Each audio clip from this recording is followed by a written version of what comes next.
First nomination ko po, ito si Eddies.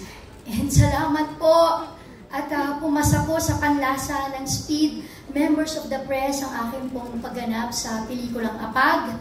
Maraming salamat po. Siyempre po, kay Direk Brillante Mendoza, it's my first time working with him sa pelikulang ito.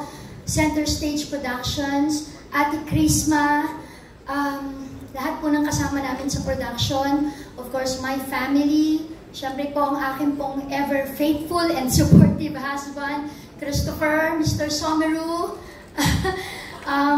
Of course, ang aking pong anak na narito ngayon, Christoph, my son, who escorted me tonight.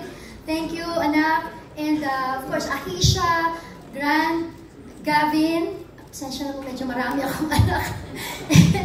And of course, my mom, si Mom Z, Mama Zenny, of course, Janice, my sister-in-law, Sis Claire, dahil napaka-supportive po nila sa amin, sa aming pamilya. Mr. Norman Peña Florida, the fashion storyteller for our Modern Filipiniana tonight.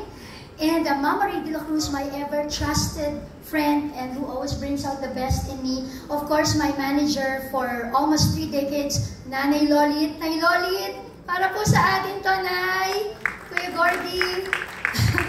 And lahat po ng aming mga kaibigan po sa press na walang sawa na talaga naman pong sumusuporta sa lahat po ng aming mga proyekto. Noon at ngayon, hindi ko po sila nakakalimutan. Ang mga mukha nila, kaya ko silang i-roll call. Kasi nga po, iba po yung talagang pakikisama, no? At yung pagkakaibigan na nabuo.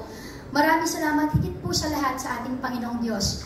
Magandang gabi po sa inyong lahat. Maraming salamat po, Eddies.